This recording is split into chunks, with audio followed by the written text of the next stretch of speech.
আমি গেছিলাম যে আমাদের তো এমনি এজেন্ট রয়েছে স্ট্রং রুম পাহারাদার, তাদের কাছে খবর পেলাম কালকে 6টা বাজে 5 কি 6টা ওই রকম ঘোরফেরের মধ্যে 2 মিনিট সিসিটিভি বন্ধ ছিল। এটা ভোট স্ট্রং রুম থাকার ওখানে কখনো বন্ধ থাকতে পারে, তার প্রতিবাদ জানাতে ছুটে এসেছি।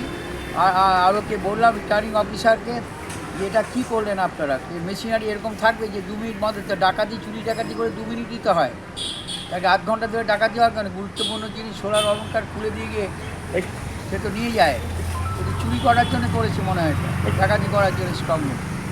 কতক্ষণ ছিল বন্ধ? প্রায় 2 মিনিটের ওপর বন্ধ ছিল স্ট্রং রুম।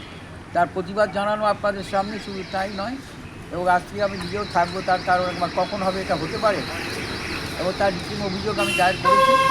আরোর সঙ্গে নিজেও টেলিফোনে কথা বলছি, কান্না করেছি, সকালবেলা এসে 2 মিনিট কেন সিসিটিভি বন্ধ থাকবে। আমাদের ওরা ছিল, আজ থেকে দেখলাম কারোর আসবার